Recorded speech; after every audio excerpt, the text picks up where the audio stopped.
Get ready for a powerful episode of the Kumite Lifestyle Podcast as we sit down with Sensei Curt Sawyer, a true martial arts pioneer with over 45 years of experience, sharing his incredible journey from being thrust into teaching as a young student to building a multi-location dojo empire, diving deep into his lessons on leadership, retention, and building strong team, reflecting on influences of legends like Master Joe Jennings and Master Wezu, and revealing how events like the Karate Kid sparked massive growth in the martial arts, breaking down his early adoption of Jiu-Jitsu during the rise of the Ultimate Fighting Championship and how it transformed his approach to teaching self-defense, sharing unforgettable experiences training in Okinawa and learning directly from the masters, and emphasizing the importance of evolving while the time staying true to tradition, giving back to the next generation. All brought to you by our proud supporters of today's show: Delaware Bushido Academy, Gracie Jiu-Jitsu Smyrna, White Belt Surfer, and Tory Wellness Center. This episode is packed with wisdom, legacy, and real-life lessons that you don't want to miss. Let's get into it. What's up, everyone, and welcome back to another episode of the Kumite Lifestyle Podcast. Today, we are joined by the one and only Sensei Curt Sawyer, all the way from New York. Sensei Sawyer, thank you so much for being on, and how you doing today? I'm doing great. Thank you, Nick. Thank you for inviting me on your podcast. Absolutely. I just had one of your counterparts, someone that you've known for a while, Sensei Matt Dorsey. He was recently on the podcast as well. So just kind of getting more insight on the Rochester Isshenu history, which I know you've been very privy to, and you have like you were there when it all happened. So it's definitely something that I want to talk about. But first, I want to extend a belated congratulations on your recent retirement. Now, I know you're not retired because I know you're still training and still being, still very much involved. But instead of maybe the word retirement, maybe a celebration of all the hard work that you've done over the past 45 years. So congratulations on that. Oh, thank you so much. Yeah, that was very important. That the timings has been very good. I didn't want to wait too long to the point where I wouldn't be able to help the new owners. You know, I'm 64, turning 65 in a couple months, and I still physically can get involved and help them if they need it. The first couple months of transition, when they first took over the business, that was really important. I helped a lot in October, November. You know, being new owners, they were nervous, and I wanted to see that transition go as smooth as possible, and I'm really proud of them. They're doing just a fantastic job running the school now. So, absolutely. Yeah. So what goes into that decision? So I know you just mentioned that you're about to be 65, and you've done a lot of things with the business side and martial arts. So before we kind of go back, I'm curious to know, when did selling the school become an idea? And I know you mentioned two of your students. How did that come about? Was it a nice, smooth transition? Did it go as you had planned? Well, it took a while, actually. I guess probably it started coming into my mind a lot about 10 years ago. And we knew that we had to get better systems that could be duplicated easily. And I really wanted it to be a fine-tuned engine, so it'd be very easy for someone to take over. And your first thought, of course, is maybe having a family member take it over, because I've had 5 kids, and they're all very talented. 4 have made black belt with me, and all of them have worked for me in one way or another, part-time, some full-time, in all kinds of different capacities. And but that didn't happen. You know, they all have other careers, and they got involved with family and other things, took them away from the dojo. And it turned out to be a blessing, because I have 2 of my top students that actually one started with me when she was 6, and the other one started with me when they were 8. And they've been, the one that's 6 has been an employee of mine for probably 25, 30 years. She's amazing in the office and on the floor. She's a 7th degree black belt. Her name's Megan Naughton. Tim Gilliard started with me, and I believe he was 8, and now he's like 27 or 28, and he's been full-time also. And he's amazing with the leadership program and on the floor.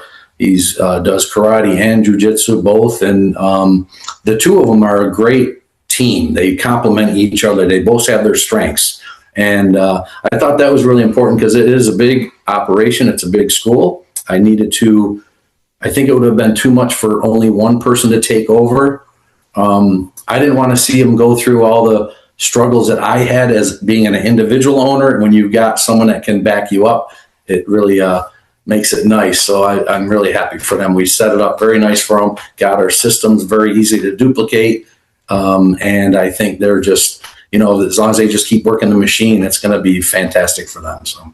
Yeah, I love how you mentioned the word machine and how this wasn't something that was just sprung up like 6 months ago. So you mentioned it kind of, starting back 10 years. And one of the things that I take away from that, and, being a full-time martial artist myself and help running a dojo and academy and all the different programs, something that I know you can relate to is you can't do it by yourself. And I see firsthand the importance of having a good team. And you just mentioned, two of those students. One of them has been with you for a long time now. So it's awesome that you've been able to establish not just a martial arts type of connection, but more a personal connection, because there's a lot of trust that goes into, trusting someone to help run the school and then eventually take it over. But Sensei, I got to say that, all that to say, I'm really not too surprised. And I only say that because of my professional relationship with your instructor, Master Joe Jennings, and the blueprint that he really put forth, especially in the 70s and 70s and early 80s, when there was no social media. And I've said this countless times, Master Jennings was way ahead of his time, not even with the VHS, but just his mindset and just how he ran a business. And if we went back in time and I said, hey, Sensei Sawyer, it's like 1982, would you ever imagine that you would still be teaching all the way up to 2026? Well, it's, I guess I didn't look at it at that time. Again, when you're in the heat of the moment, you're working all the time. And I'm just, looking sometimes day to day, week to week, setting goals of what we're trying to achieve. And it's the same thing with ranking. I never would have thought, I'd be advanced to a high level master instructor, then master of the style and grandmaster. That's not something that you really think about when you're first making black belt, and it all happened. It wasn't something that I felt like I needed to have, but it is very nice to be recognized. I'm always humbled by any advancements or anytime we're recognized, like for the Karate Hall of Fame. I'm humbled and I feel honored that people recognize that. It's not something I'm looking for, but it is very nice, and I really super appreciate that. Absolutely. So going back to when you first started teaching, I had a chance to kind of read up on your biography a little bit, just with the help of Master Jennings. So I know you started teaching, I believe, as a brown belt. So Master Jennings saw something in you. So I'm curious, if you go back, did you have was teaching something that you had aspirations to do, or is it something that was kind of thrust upon you? Because again, I wish I could have been a fly on a wall back in those days to kind of see the early days. But yeah. So tell us, when did that come about, as far as you potentially taking over for Master Jennings and eventually taking over one of his schools? Well, it was a little bit thrust upon me. I was assisting a black belt. I was a green belt, and I was their assistant on Friday night for this mixed class, and that was going good for quite a while, for a few months. And I would be the assistant. And at one point, the instructor didn't show up, so I'm standing there with all the students, and I'm only a green belt. Master Jennings comes out of the office and says, "Hey, where's the sensei?" I said, "Oh, I don't know, Sensei. I'm sorry. I don't know where they are." Start class. He's, I could tell he was upset because the Sensei wasn't there. So he went back, and now he's probably on the phone. "Hey, how come you're not here?" Yeah. So I'm like, "Okay, let's go. Everybody line up." And, that was my first time teaching my own class. Yeah. And then the next Friday, same thing. Now, I don't know what happened with that instructor, but obviously, Sensei, he didn't really tolerate someone that was not reliable, and they weren't coming anymore. So here I am every Friday running that class as a green belt, and as I was working towards my brown belt. So yeah, that was pretty interesting. And then of course once I did get the brown belt, I believe I tested for my brown belt in front of Master Weza, because he was coming to Rochester a lot, and got my brown belt. And then at that point, I think someone heard me mentioning that it would be really a dream of mine someday to run a martial arts school.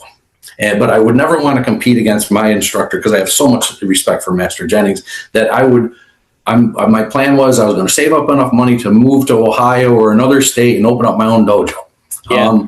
And I think that word got back to him that, oh, this guy's interested. And I had a lot of enthusiasm. I was always a hard worker, good student. And so then it was propositioned to me that, how would you like to manage one of my locations? That's when he was closing down we had one really big school. It was called Jennings Karate and Kickboxing Academy. Sure. And he decided he was going to close that and open up different locations and put, different guys managing them. So that's how it all started. We were all managing. No one walked right into it being an owner right away. That after, I think it was about a year and a half is when we all at that point then did the buyout and became full-time owners. So, yeah. No, that's awesome.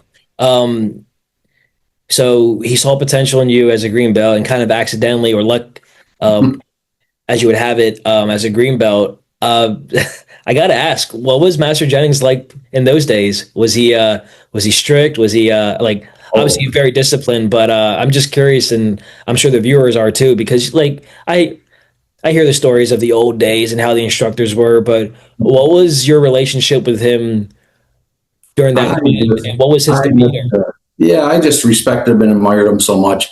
He just always had a great attitude, set a great example. When he demonstrated, you were like, wow, it was like watching Master Wezu. Between him and Master Wezu, I was just always blown away by their Isshinryu skill. And it just made me want to, try to carry on their legacy because how good they were. And he always set a great example. Also very professional. He never tolerated anything. If you were running a dojo, it couldn't be, if you wanted to do a flyer or something, it couldn't be handwritten. Oh no, it had to be professional, done by a printer.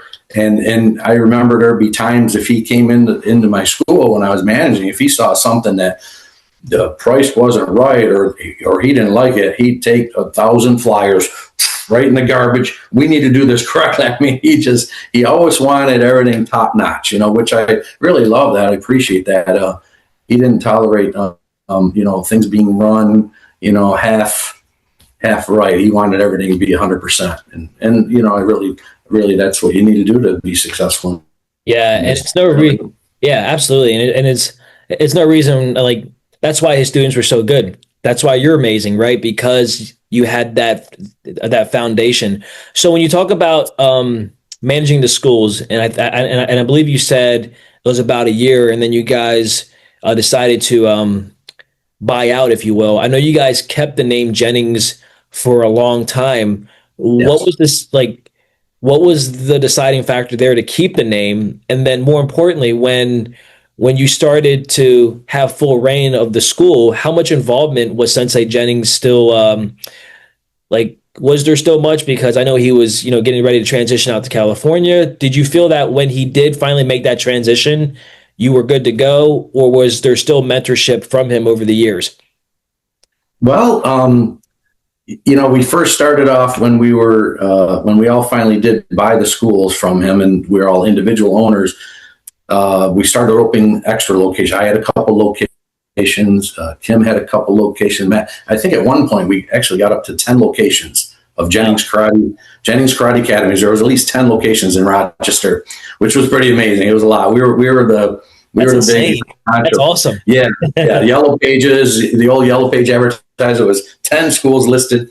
And Master Jennings always, he was still helping us a ton by inviting us out to California and getting involved with the videos and getting a chance to train with the master so much. Master Wezu was amazing, going to Japan and him coming to us, training so closely with him for 25, 30 years, just really made a huge difference in my life as far as teaching Isshinryu karate. And, so it was just a great experience with him. And he even at times would come back. I can remember one time he came back with all of his cameras and a camera crew. I want to do commercials for you guys. And we did this week-long filming, and he put together 9 action-packed commercials and then 30-second commercial spots for women's self-defense, kids self-defense, adult self-defense, we were doing all kinds of crazy stuff. And then he edited it all. And then we contacted the local TV stations, and we were airing commercials. And yeah, it was in the 90s or 80s and early 90s. Yeah, we were booming. That's awesome. There were some other things that had a little something to do with it too. Yeah. One big one, and I was just reflecting on it. What caused one of my biggest growths when the Karate Kid movie came out? Sure. I think I had 1984, I believe. Yep, I had 52 students enroll in 1 month from when that movie came out. That was just, that was amazing. And it caused me to have to double my school. And my school all of a sudden got crowded. The movie came out, and it was just a fantastic thing. So I had to move to another plaza and get more space. And then there was another boom. It was the Ninja Turtle movies came out, and again, another boom, and had to double my space again and go to another plaza and open up more locations. So there was a lot of things that also influenced the martial arts back then too. Yeah. So when you speak about all those locations that you guys had at the 10 altogether at one point, so how did that work out? If I wanted to train at your specific location, did I have access to any of the other Jennings locations, or was it more like, no, like you belong to this school while we all this like while we're still under the same name? Like, how did that work as far as retention, and what, I guess, what features or what availability did students have because there were so many schools with the same name? Yeah, that's a good question. We did honor each other's members. We tried to come up with like a Jennings karate policy that we all need to offer the same pricing on memberships. We advertised together, which was very powerful because we could pool our money together and get a lot more advertising, especially with television and things like that. But it went really well. We most of the time when people enroll at a dojo, it's because of the convenience of where it's at.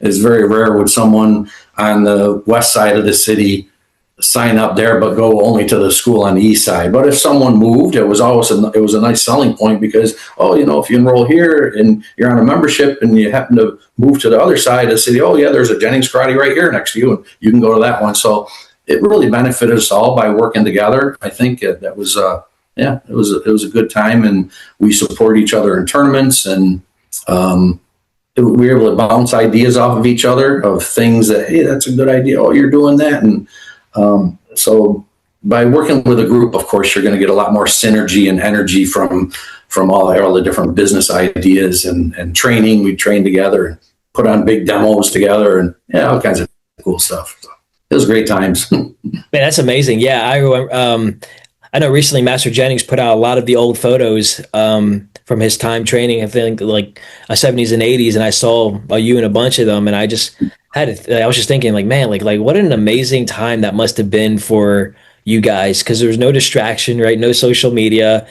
Sensei Dorsey said like there was a lot of dojo rats back then, and people just trained and they came, and that's one thing that I started in '96, so I still got. I was still definitely pre-social media, but I could see as I got older, especially into my teens, how different influences came in, and I would see like kids, they would quit pretty early on, and just that motivation wasn't there. So kind of jumping down to the business side, Sensei, what techniques or what skill sets did you use to help with retention as the years went by? Because as society changes, as life changes, right, you kind of have to keep up with the times while still preserving, that traditional art that you love. So as a businessman, you are. There is a lot of them. Just starting with, I kind of jotting down some notes because I had a feeling that question might come up. And there's a real lot. I mean, I don't want to turn it into a big business seminar, but I think a basic thing, one that we were all pretty good about, is being open-minded, listening to other people. Don't be afraid to try new things. As a dojo owner, you can't get stuck in the past. Oh, this is the way we used to do it 25 years ago. Times change, and you have to be flexible and be able to accommodate people with their busy schedules, and things like that. We always, one thing I think that really builds retention is offering special events. It can't be just classes all the time. Things like we do, well, right now this week, there's a recess seminar going on. I was just telling you about that at the dojo, where kids come, they're out of school this week. They come and they could train, and they train and they play games, and they do great training and things like that. And then we do summer camps, and then there's birthday parties that we offer, and tournaments, and then we host outside instructors to come in, which is like a special event. Movie nights, we have a big projector we set up, and kids can bring their friends, and they have popcorn and watch some kind of movie. And so those other events, I think special events, kids look forward to that, because otherwise it's just training all the time, the same thing in class. And special events are a really big thing.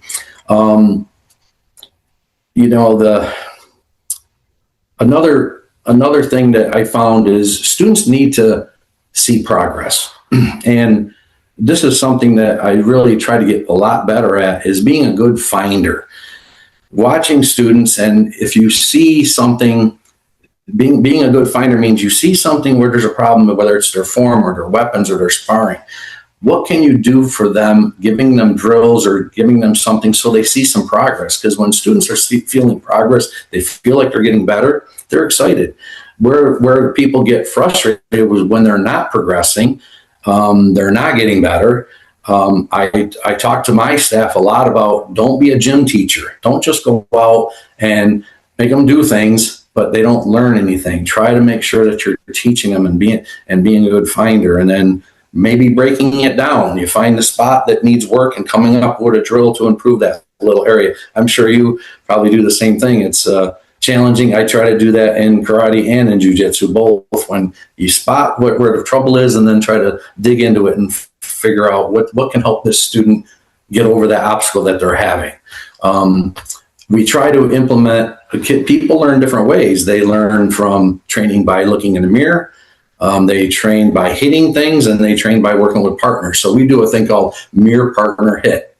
If you're doing a drill, try to do it 3 different ways, because everybody learns different. One person can learn great in the mirror, another person can't. They're going to do better when they're working with a partner. And so by having different ways of developing people, when they're seeing progress, they're happy. They're getting better, and you're happy too. I'm always happy when I see my student getting better. I'm like, oh, wow, they've improved so much in 1 week. I can't believe it. So that's exciting for us as instructors, and it really helps with retention too, of course. I always say the school is never as good as the last class taught. If someone doesn't have a real good experience in that class, they go home, they may never come back. Yeah. Every class needs to be top notch, and they're leaving and they can't wait to come back for more. That's our goal at Samurai, what we're always doing, so. Absolutely. And I want to touch on like what you mentioned, how every class was taught to the utmost, professional, and just finding those skill sets that are going to help your students. And I would imagine that a lot of the things that you implemented early on, even, the special events that are very important, things that we implement as well. But you had that foundation earlier on, especially watching your instructor and even some of your peers from the other locations as well. But I feel like you definitely, and I love how you said that don't be afraid to do things a little bit different, right? Because because martial arts, it's like, running schools, it can be competitive, but I think at the same time, if you're doing it for the right reasons, I feel that the right students are going to stay. So it's awesome to hear that you've had a lot of success and you tried a lot of different things. And of course, it's trial and error, but ultimately, it's just teaching the best classes. So good stuff. Now, Sensei, I have to address the elephant in the room, and I say this because I do jiu-jitsu. Oh, and I know you do jiu-jitsu. Yes. And I know, and I'm sure you've gotten flack, from it over the years. Like, oh, like how can you do jiu-jitsu and karate at the same time? Well, obviously we know there's benefit to it. So I would love to hear about also a little bit about your jiu-jitsu experience and your adventure with that. Cause I know you're a black belt, but where does that tie in with your karate training? and how have you implemented that, with your business? Well, it started, in '93 when the UFCs came out. Sure. And of course, I'm watching the fight. I love the PK, Joe Corley kickboxing back then. And the UFC comes out and they're pitting one style against another. And I'm seeing Hoist Gracie beating these guys that are bigger than other people. And I'm like, wow, man, that is what's going on. I need to know what what he's doing, And so myself and one of my other friends of mine, he was a black belt. We started back in the 70s together. And he was working for me. And he said, we started looking up where they were teaching. And Hoist was, mainly in big cities. They'd teach a weekend in Chicago, and you go and we fly in and we train all day Saturday, 6 or 8 hours, and all day on Sunday, and then come back all bruised up. And but we'd learn a ton and we always took notes, everything we're learning, and we did that a lot. We were traveling all over. We went to Toronto, training up in Toronto, and then to New York City with Henzo, and New Jersey. Henzo was in two places actually, because I think there was a gentleman named Greg Cucut, and he was like one of the first Americans ever to get his black belt from the Gracie family. So we trained at his school, and then we went down to Carolinas. I got a chance to train with Elf Gracie and be in the East Coast Gracie Championships, and we'd go and do the seminar and then do the tournament, and same thing in Philadelphia. And that's basically when that was in 94, 95, all the way through. And I wrote down dates here. I think it was up until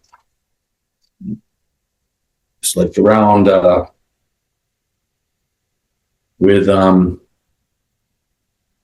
think it was up in around 1998, I believe, is when I think I finally met Hickson, because I was training with all the other guys. But when I met Hickson, he just impressed me so much. I absolutely loved Hickson Gracie. He had the record of 400-0, never lost a fight. But what I liked about him so much when I trained him, he reminded me of Master Wezu. He got right in there with you. He was doing the warm-ups. He was really good at explaining and demonstrating. And he just reminded me so much of Master Wezu. And that's exactly how Master Wezu would teach, is he's right in there with you. He's showing you and he's demonstrating. And that's how Hickson was. And I just really loved. So then I started just following Hickson, because I didn't feel like I was getting that from some of the other seminars. And then I also had the fortunate to be able to train with a bunch of kids that were exchange students in Rochester. They're going to Brockport. And this one gentleman named Luis, and another, he brought his friends, Tomas and Claudio. They were like seniors in high school, getting ready for college. And they Luis actually lived with me for a while. And they were blue belts and purple belts with the Gracies all when they were kids. Mm-hmm. So we were going to these seminars and we were learning, pretty basic stuff. They're, mostly position, some submission, not a lot of tricks or anything. But the kids, they knew like all these tricks. So they were training with us, and it was really interesting because we started learning a lot of things that weren't being taught at the other seminars. So when me and my partner would go to tournaments, we'd do really well because we were doing stuff that people never saw before. As a matter of fact, we were in Carolina and we were competing, and I had won a few matches. I think I ended up taking third place because I lost to the guy that took first, but I ended up coming back and getting third. And I had done some moves that I had learned from these kids from Brazil. And we had people coming up to us, hey, where did you learn that? Where did you learn that? And some of them were from up in Rochester and Geneva. And we told them, we were teaching the Jiu-Jitsu program out of Samurai. And they all started coming to our school because they saw us competing in the tournament. But so the Jiu-Jitsu thing, that just came about. I think at first it was a little frowned upon because, what's Master Wezu going to think you're doing? And I never started doing Jiu-Jitsu with the impression that I wanted to do a different style. I just wanted to learn to be able to teach self-defense better to students. Any way that you can improve your self-defense, whether it's striking or grappling, I think it's very important. And I wasn't trying to change Ishinryu or anything like that. We keep it completely separate. When you take Ishinryu karate in the school, you can do karate, you can do Jiu-Jitsu. We don't put them together. There is a little bit of self-defense in the karate program with positioning, and Yep. survival, not so much submissioning. And then jiu-jitsu, same thing. It's a full out jiu-jitsu ground fighting, but we even throw in a little striking in there. So, they complement each other. And I think they're both super important, but you'll have people walk in, I only want to do jiu-jitsu. I only want to do karate. They don't want to, and then you have others that like to cross train. So we have both. We have some that strictly only do one art or the other. And then we have quite a few that like to do both. So, yeah. Yeah. The more options you can provide your students. Yeah, for sure. Of course. Yeah. Also better for retention as well, for sure. Yeah. It's interesting how you talk about, your jiu-jitsu experience and how, early on, because jiu-jitsu is still fairly new there. Like even probably in the last 10 years, people still didn't really know what it like is. And like, obviously there's this misconception that it's just rolling around, with a bunch of sweaty dudes and whatnot, which obviously we know is, it's far from the, case, but it's, as I'm listening to you talk about, your stories about, jiu-jitsu and how you got a really good like early introduction because it was still fairly new. So you're kind of there at the time when, things are still being developed. And it kind of reminds me about when you started teaching Ishinryu, how it was still very new, like, running a school, like, full time. And I feel like you've been very fortunate, Sensei, to have had a lot of good mentors in all martial arts, and again, it's no wonder why your school did as well as it did, because you took the time to research, connect, and really learn it the right way. So I think that's to be commended. And I feel like you never did anything half-assed, if you will. So it's well, thank you. Thanks. Absolutely. I would love to hear, speaking about Master Joe, I know you've had opportunities to travel to Okinawa. So kind of shifting gears now, I would love to hear about some of your travels with the martial arts, because for me, martial arts has been a vehicle. I've been able to travel to so many places because of karate and jiu-jitsu. And I know it's the same for you. So what has been a profound trip that you've taken because of the martial arts, and what was memorable about it? Wow. Well, every time I was with Master Joe, it was always awesome. My Okinawan trips have been there a bunch. The first time was in the early 80s, and that was with Master Jennings, and we were a very small group. I think just a few of us that were running schools for him went. And that was a long time. We had really good training. At the time, Master Joe was teaching mostly at the military base. And I can remember we were, he had at the time, I think it was the Weizu Ishinryu Karate Association before the YK. And we were big supporters of that with members and advancements, everything. We were, really big supporters because we had 10 schools, and Master Jennings was like, this is the man. So we're like, yes, Sensei. So going there and training was fabulous. I remember Master Jennings, that first time we were there, he's like, Master Joe, you need to have a dojo at your house. Master Joe's like, no room, and Sensei Jennings, oh no, build up, concrete walls, build a whole dojo on top of your house. And so that idea, I think, came from Master Jennings with Master Joe, and it was really cool. We were around when that was happening.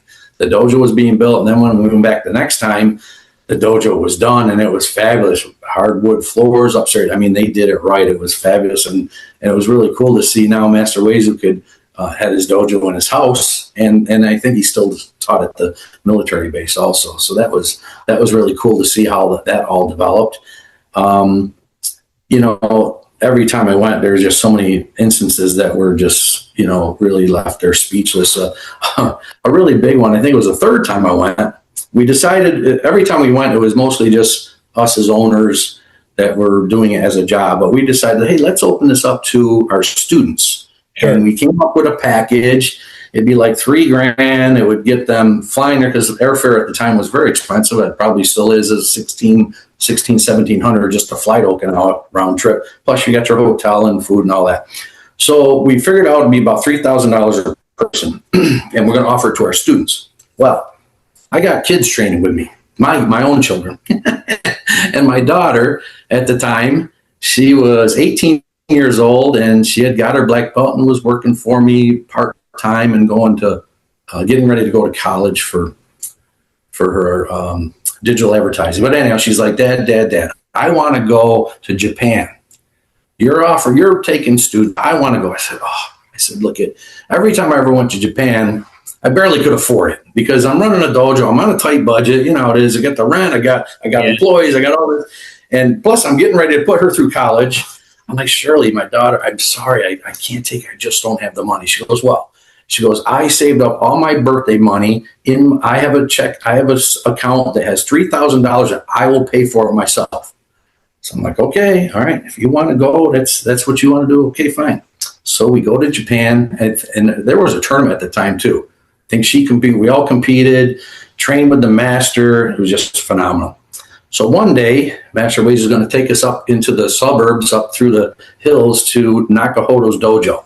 Yeah. And there was a group of us, like I think it was 10 or 12 of us, because it was students, along with me and Tim Murray and I think Matt Dorsey and other guys. But anyhow, we're all doing the Uber or the taxi thing and going through the hills, and we get up there and we get in this dojo, and Master Waze, he's putting us through the paces, and it's not a real big dojo, but we're working out, training, sweating, it's hot as could be. At one point, like Master Waze always would say, sit down, I show you. So we all sit there, and it just, to see him, he put out his heart and soul with his demonstration. At the time, I think he was doing Su, and there wasn't a dry eye in the place. It really wasn't. I'll just never forget that. And then myself and one of the other senseis, we got up. He wanted us to attack him during Su and do the bunkai, and we did that. And it was just such a touching moment. There was, like I said, literally, because it was kind of at the time. I think this was around.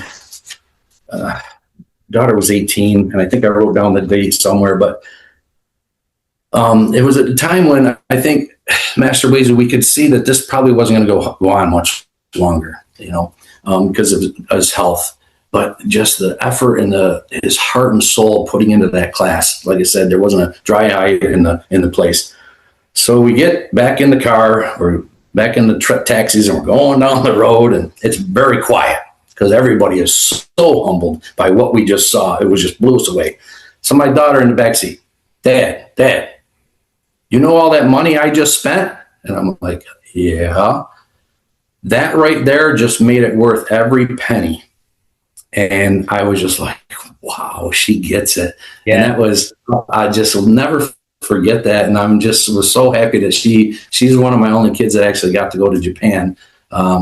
Two of my sons joined the service, and one was in the Army and one was in the Marine Corps, but they're out now. And so they never got to go to Japan. And same thing with my other son, he was busy with all kinds of other things. So, but that was something I'll never forget when she said that. Wow, that was worth every penny, just that one thing that we saw in that dojo. So yeah, that's how Master Waze always made you feel, every time. I just felt so honored seeing him, and I just admired and respected him so much. He just was the driving force, I would say, him and Master Jennings, for all my success, really. Yeah. Yeah, definitely. I never, I had the chance to meet Master Uezu when I was 6 or 7. So I think he came in 96, 97, and you touched on his health decline. And I mean, I was a kid, so I didn't really understand the full spectrum of that. But I know Master Rigby, my instructor, would tell me, very similar stories. And the one thing about Master Uezu that's always been consistent is everyone describes him as a true karate gentleman. And, just to hear that, consistently, not even just from his own students, but just visitors, was pretty special. I have a story for you real quick that I think you'll like. When going back to the first time I met Master Uezu, it was at Master Rigby's dojo in Dover, Delaware. And I remember the master was already there. And there's a lot of people there, of course, travelers, visitors. I think Master Divine was there. Master Chris Chase was there as well. So like it was good energy. So I remember Master Uezu going into the restroom, and I was like 6 or 7. I was like, you know what? I'm going to go wait for him just so I can say hey. So even at 7 years old, I knew I got to say hi to this guy, because I was adopted from Thailand. So for me, just seeing someone that looked like me, meant a lot. So I was like, I'm gonna go say hi to him. So, and I remember Master Rigby saying, he was like, Nikki, leave the master alone, wait for him to come onto the floor. So I was like, yes, Sensei. But of course, I didn't listen because I was so excited. So then I go grab my shoes, I go into the hallway, and again, it's like packed, and I wait for him. And as soon as he opens the door, he just has this big smile. And I was like, "Hi, Master Uezu. My name is Nick." And he just smiled, and like that's what I remember. So it's crazy how like everyone that tells stories about their experience with Uezu, and obviously you have a lot more in depth memories. But it's yeah, like he's the man, and I'm glad that I had a chance to meet him in my training as well. And man, like how cool that you got a chance to like really see him in his prime, especially during. Oh, I got something you'll like. So I shared this with Master Jennings, but I have the old Panther Productions, and yeah, just to see Master Uezu in his prime, then I gotta like I'm definitely curious because I know that you're in some of these videos. Did you ever think that these VHS would have the success that it did? Yes. There wasn't anything else out there really. There's something on YouTube and things like that. There just wasn't available. Yeah. And when that happened, Master Jennings, I think when those were done, he saw how much it affected people in Ishinru. Then Panther even grew even bigger. He was like, wow, we need to do this with all styles, and started filming all kinds of different masters. But that was the first one. And I know that really launched the Panther Productions because that was so successful. So we to this day still use it. If a question comes up, well, let's move in Shishi no Kono Da.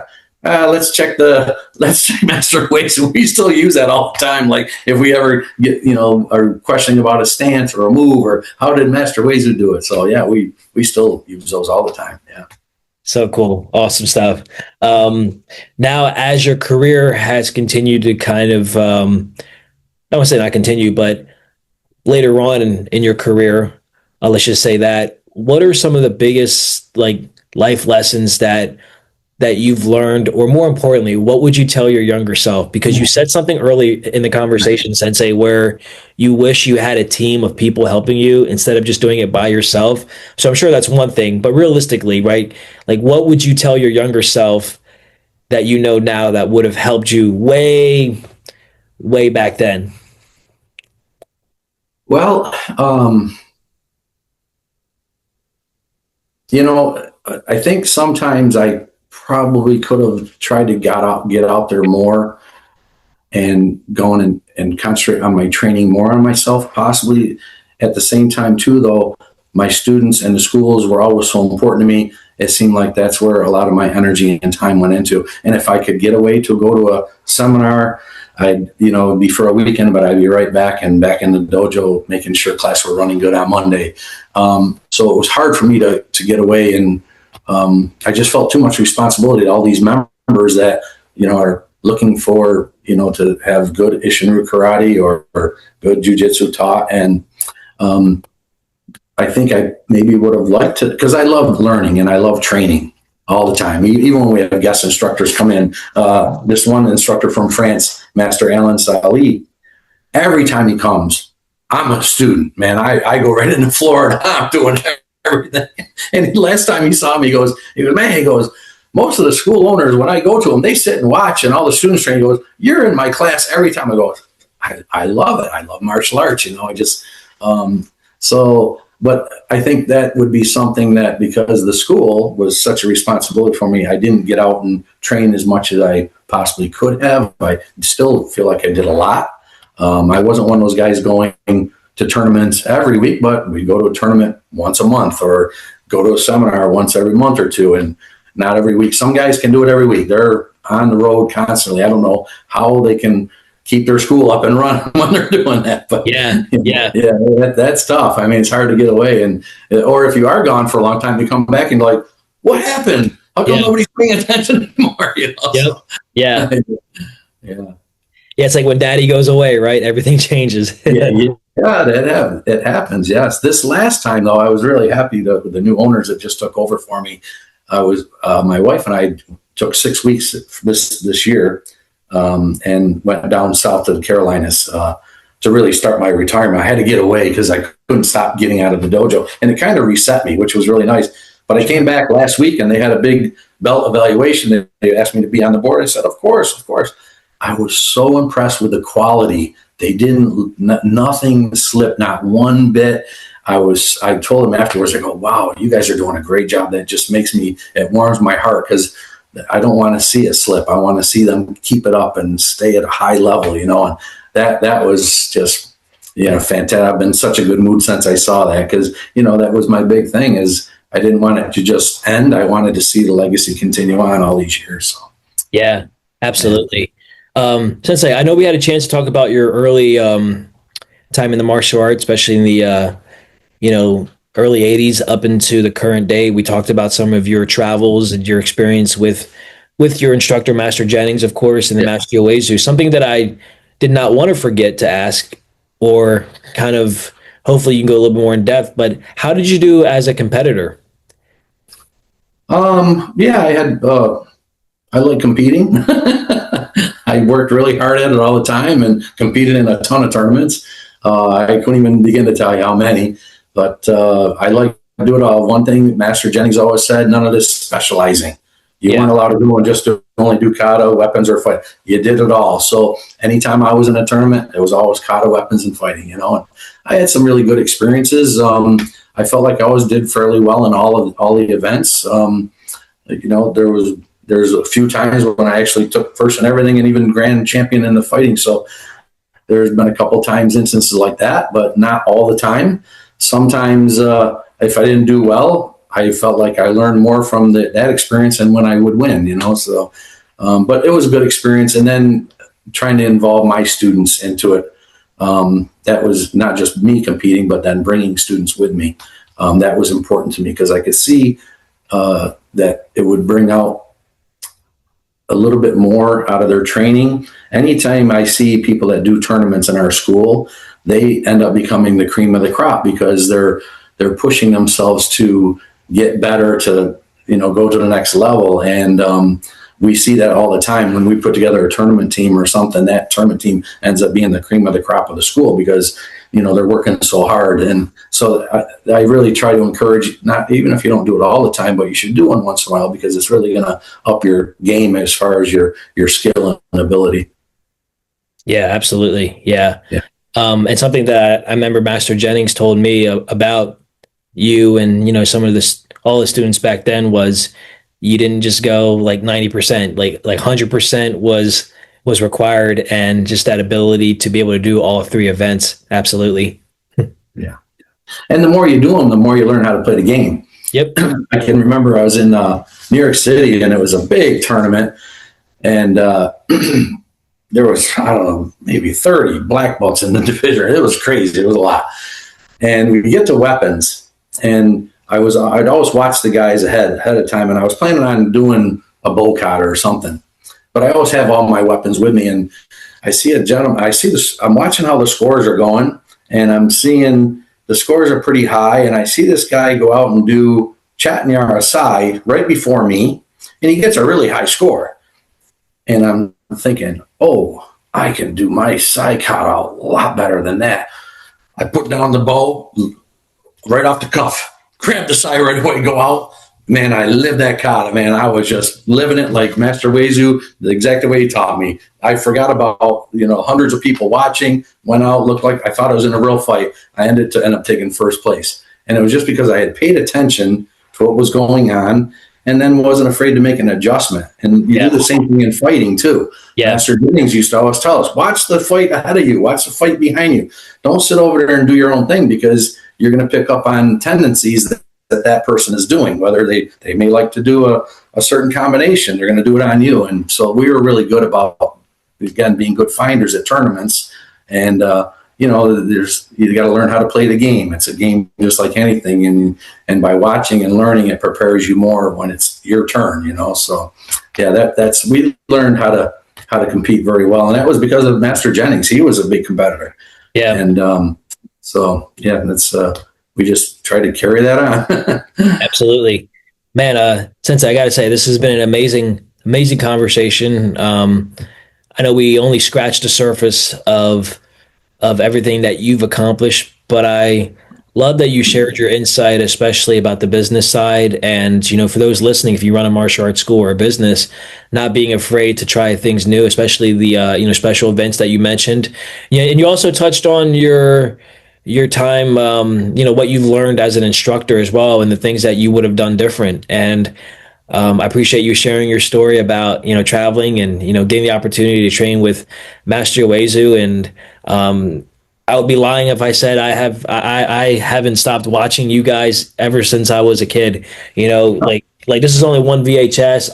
Literally used to watch all of them. I have Master Jennings' book right here, Winning Karate. I had a chance to so my first time meeting him was out in California in 2011 or 2012. I had an uncle that lived out in Southern California before he passed, and it just so happened that Master Jennings wasn't too far away. And as luck would have it, it was like meeting one of my karate heroes, if you will. And I mean, obviously, huge thanks to Master Rigby because he's been a huge supporter of Master Wazu as well. Excellent karate, and just knowing that we all come from the same branch of excellent technique and katas and just overall karate is I've been very grateful for that. And for folks like yourself that help pave the way, it's no reason why you guys haven't had the success that you have. So I thank you, Sensei, for really being a pioneer and really paving the way for not only your students but indirectly students like myself. So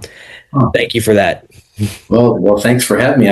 I commend you and appreciate what you're doing, because anybody watching these podcasts, I mean, I really hope that something that maybe I said might click with them and say, hey, we need to do this more with special events, or maybe we need to do something. And if I inspired anybody, even at least a bit of way, that warms my heart, because that's really what you feel like as you get to our age is, what can we give back now? That's what we look for. So absolutely. Sensei, where can people find you as far as maybe online, social media? How can people get in touch with you if they do have questions or they're interested, in training at Samurai Martial Arts? Well, Matt Doherty and I, under the direction of Master Jennings, we started what we call the IIKF, which is the International Ishinru Karate Federation, and it's iikf.org. And we're available to me and Matt. We like to go out and travel, and we do seminars. We can help people with martial arts training or business, running a martial arts school. We've encouraged schools, help people how to open a school and get going. And so we're always available for that. We love sharing from our experiences. And if anything that we've learned is you try to learn from other people's mistakes. So any mistakes we've done, we can try to tell people, look, don't do this. You want to do it this way, because this could backfire on you. So it's kind of nice. You can learn from other people's mistakes, and that's what we try to do. And again, when we give people suggestions, they don't have to follow it, but this is what we found works, and you can try that if you like, things like that. So me and Matt, we're pretty laid back. We're not trying to make everybody form to this is how it's got to be done, because we know everybody depends on what works for them best, but if they can take a few things that we could offer, that's great. That would be fantastic. So awesome. Yeah. Awesome. And Sensei, I always like to give people an opportunity to shout out anyone that comes to mind. So is there anyone? And I'm sure the list is long, but if you had to kind of condense it, I will condense it up. Of course, I always got to shout out to God for blessing me with all the career. My whole life has been a martial arts career, which I can't thank God enough for that. And my wife, Laura, she's super supportive of me. She always worries about me. Make sure you stay hydrated. Make sure you eat right. Make sure you sleep. And it's great to have support from home. My parents, they've passed on now, but they were always a big supportive of me, even when I had to make that big decision of, was I going to stop what I was doing and go into this dojo? And my parents, when I brought that to them, I didn't know what they were going to say, but they were like, you know what, you're young, you like martial arts, you should try it. You can always go back to computer programming that you're going to college for. And I'm like, oh, great. So they gave me the green light, and I went full forward. So without their support, my 5 children, so proud of them. They've all been affected by martial arts and inspired their life skills. And they're great citizens. I'm growing up to be very proud of them. Of course, Master Jennings, Master Wazu, Huge reason for my success. So many times I stood in the dojo planning a class, just reminding myself of how they taught me. Mm-hmm. And it just was a role model for me to keep following. Lots of other masters too. The Gracie family, I can't thank them enough. My friend Luis in Brazil. Luis, he'll probably watch this. Still a good friend of mine. We still communicate all the time. Master Alan Sali in France, big inspiration for me on teaching and how to be a good finder. Johan Skelberg from Sweden, amazing. Another one that's a newer one in this last 10 years is Master Greg Horton out of Rhode Island. Phenomenal leadership program. It really made a big difference on now we have a bench of people that are waiting to become employees. You're not all of a sudden going, man, I need someone to work here. What am I going to do? Let's see if I can find someone that's good at martial arts. The leadership program builds that bench. We have people that are chomping at the bit, can't wait to be working for us now. And that was thanks to Greg Horton. He was fantastic on that. All my original black belts from Jennings Karate were huge. Tim Fox, Kim Murray, John Holland, Dave Tomaselli, Matt Dorsey. Those guys were all phenomenal training partners. And my new owners, I'm so proud of them. A shout out to Megan and Tim. So proud of them. Started with me with little kids and watching them grow up and take the dojo by the reins, carrying on the legacy, just like I did for Master Jennings, and to see that happen again, and just, can't be more proud. So awesome. And congratulations to you. Big shout out to you, man. I'm super happy for you with your, Kumite legacy. I wish you the best. I think you're making a big difference in the Isshinryu world and in the martial arts world by people, you sharing everyone's stories and ideas and suggestions and things like that. It's fantastic. Yeah. Thank you so much. And I know Master Jennings is proud of you as well. I want to shout him out as well. As also, I texted him before the show. I said, hey, I'm about to have Sensei Curt Sawyer on. And actually, I can read the text verbatim. He's always, always directly to the point, but I said, hey, I'm about to sit down and do a podcast with Curt Sawyer. And he said, wow, that's awesome. Curt is a wonderful person and a forever student.